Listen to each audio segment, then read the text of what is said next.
ನಮಸ್ತೆ ಎಲ್ರು ಹೇಗಿದ್ದೀರಾ? Hope all are good. Snapshot of my ಡೇಗೆ ಸ್ವಾಗತ. 30 ಡೇಸ್ ಚಾಲೆಂಜ್‌ನ ಡೇ 22.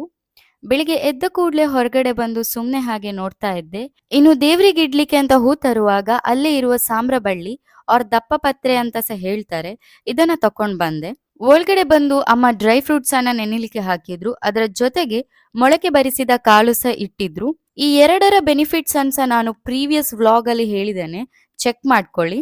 ಇನ್ನು ಸಾಂಬ್ರ ಬಳ್ಳಿ ಬಗ್ಗೆ ಹೇಳುದಾದ್ರೆ ಫಸ್ಟ್ ಇದನ್ನ ಹೇಗೆಲ್ಲ ಯೂಸ್ ಮಾಡಬಹುದು ಅಂತ ನೋಡುವ. ಚಿಕ್ಕ ಮಕ್ಕಳಿಗೆ ಹೆಚ್ಚಾಗಿ ಇದರ ರಸವನ್ನ ಕುಡಿಸ್ತಾರೆ.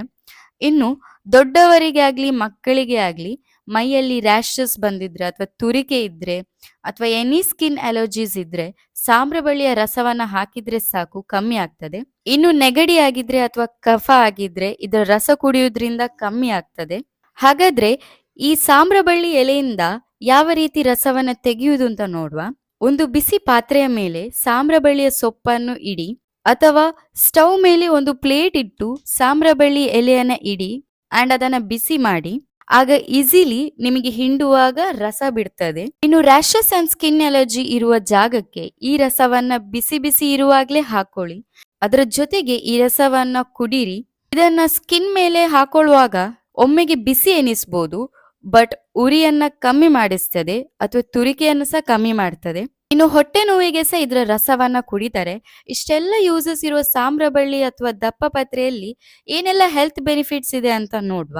ಸಾಂಬ್ರಬಳ್ಳಿಯಲ್ಲಿ ಆಂಟಿ ಆಕ್ಸಿಡೆಂಟ್ ಹೆಚ್ಚಾಗಿದ್ದು ಇವು ದೇಹದ ರೋಗ ನಿರೋಧಕ ಶಕ್ತಿಯನ್ನ ಉಪಶಮನಗೊಳಿಸುತ್ತದೆ.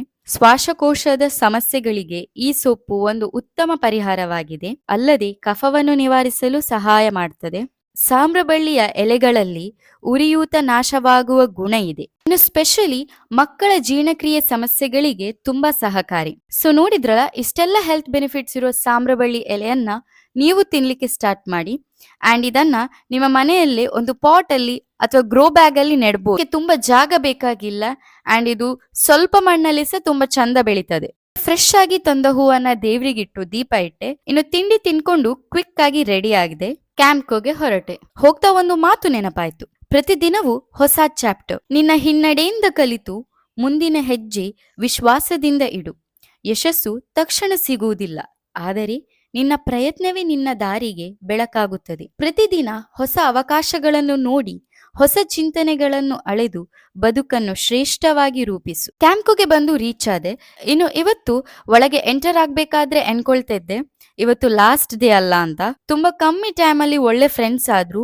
ಎಲ್ಲೋ ಒಂದು ಕಡೆ ಪ್ರಾಜೆಕ್ಟ್ ವರ್ಕ್ ಮುಗೀತು ಅಂತ ಖುಷಿ ಆದ್ರೆ ಹಾಗೆ ಬೇಜಾರಾಗ್ತಾ ಇತ್ತು. ಆ ಫ್ರೆಂಡ್ಲಿ ಅಟ್ಮಾಸ್ಫಿಯರ್ ಇವತ್ತಿಗೆ ಎಂಡ್ ಆಗ್ತದಲ್ಲ ಅಂತ. ಹಾಗೆ ಮತ್ತೆ ಕಾಲೇಜ್ ಸ್ಟಾರ್ಟ್ ಆಗ್ತಿದೆ ಅಲ್ಲ ಅಂತ. ಇನ್ನು ಇವತ್ತು ಸೈಟ್ ವಿಸಿಟ್ ಇತ್ತು. ಇದನ್ನ ಮುಗಿಸ್ಕೊಂಡು ಮಧ್ಯಾಹ್ನ ಬಿರುಮಲೆಗೆ ಹೋದೆ ಸ್ವಲ್ಪ ವಿಡಿಯೋ ಕ್ಯಾಪ್ಚರ್ ಮಾಡುವ ಅಂತ. ಆಕ್ಚುಲಿ ಇಲ್ಲಿಗೆ ಬಂದು ವಿಡಿಯೋ ಮಾಡ್ಬೇಕಂತ ರಜೆ ಸಿಗುವಕ್ಕಿಂತ ಮುಂಚೆ ಅನ್ಕೊಂಡಿದ್ದೆ. ಬಟ್ ಫೈನಲಿ ಅಟ್ಲೀಸ್ಟ್ ರಜೆ ಎಂಡ್ ಆಗೋ ಒಳಗೆ ಆದ್ರೂ ಬಂದು ವಿಡಿಯೋ ಮಾಡ್ಲಿಕ್ಕಾಯ್ತು. ಇನ್ನು ಬರ್ತಾ ಪಾರ್ಸೆಲ್ ಅನ್ನ ತಕೊಂಡ್ ಬಂದೆ. ಅದನ್ನ ತಿಂದು ಸ್ವಲ್ಪ ರೆಸ್ಟ್ ಮಾಡಿ ರಿಪೋರ್ಟ್ ವರ್ಕ್ ಅನ್ನ ಮಾಡ್ಲಿಕ್ಕೆ ಸ್ಟಾರ್ಟ್ ಮಾಡಿದೆ. ಅದನ್ನ ಮುಗಿಸ್ಕೊಂಡು ಸ್ಟಿಚಿಂಗ್ ಮಾಡಿದೆ. ಇನ್ನು ಇವತ್ತು ನಾನೊಂದು ಟೀ ಶರ್ಟ್ ಅನ್ನ ಫಿಟ್ಟಿಂಗ್ ಮಾಡ್ತಾ ಇದ್ದೆ. ಇದು ತುಂಬಾ ಲೂಸ್ ಆಗ್ತಾ ಇತ್ತು. ಈ ಸಣ್ಣ ಇರುವವರಿಗೆ ಎಷ್ಟು ಪ್ರಾಬ್ಲಮ್ಸ್ ಅಲ್ಲ. ಬೇಕಾದ ಸೈಜ್ ಅಲ್ಲಿ ಡ್ರೆಸ್ ಸಿಗುದಿಲ್ಲ, ಸಿಕ್ಕಿದನ್ನೇ ಫಿಟ್ಟಿಂಗ್ ಮಾಡಿ ಹಾಕೊಳ್ಬೇಕು. ಹಾಗಂತ ದಪ್ಪ ಆದ್ರೆ ಮಾಡಿರುವ ಸ್ಟಿಚ್ ಅನ್ನ ಬಿಡಿಸ್ಕೊಳ್ಬೇಕು. ಈವ್ನಿಂಗ್ ಸ್ನಾಕ್ಸ್ ಅನ್ನ ತಿಂದು ಸ್ಕರ್ಟ್ ಸ್ಟಿಚಿಗಿತ್ತು. ಇದ ಆಕ್ಚುಲಿ ಲಾಂಗ್ ಸ್ಕರ್ಟ್, ಬಟ್ ನಂಗೆ ಜಾಸ್ತಿ ಲಾಂಗ್ ಡ್ರೆಸ್ಸಸ್ ಇಷ್ಟ ಆಗುದಿಲ್ಲ. ಹಾಗಾಗಿ ಇದನ್ನ ನೀ ಲೆಂತ್ ವರೆಗೆ ಮಾಡಿದೆ. ಇದನ್ನ ಮನೇಲಾದ್ರೂ ಹಾಕೊಳ್ಬಹುದು ಅಂತ ನಾನು ಶಾರ್ಟ್ ಮಾಡಿದೆ. ಸ್ಟಿಚಿಂಗ್ ಅನ್ನ ಮುಗಿಸ್ಕೊಂಡು ಡಿನ್ನರ್ ನ ಮಾಡ್ಕೊಂಡೆ. ಸೊ ಇದಾಗಿತ್ತು ನನ್ನ snapshot of my day 22. Daily ನಾನು ಏನೆಲ್ಲ ಮಾಡ್ತೇನೆ ಅಂತ ನೀವು ತಿಳ್ಕೊಳ್ಬೇಕಾ? ಹಾಗಾದ್ರೆ ಕೂಡಲೇ ನನ್ನ ಇನ್ಸ್ಟಾಗ್ರಾಮ್ ಪೇಜ್ ಅಲ್ಲಿ ಫಾಲೋ ಮಾಡಿ ಹಾಗೂ ನನ್ನ ಯೂಟ್ಯೂಬ್ ಚಾನೆಲ್ ಸಬ್ಸ್ಕ್ರೈಬ್ ಮಾಡಿ. ಮತ್ತೆ ನಾನು ನಿಮ್ಗೆ ನಾಳೆ ಸಿಗ್ತೇನೆ. Thank you.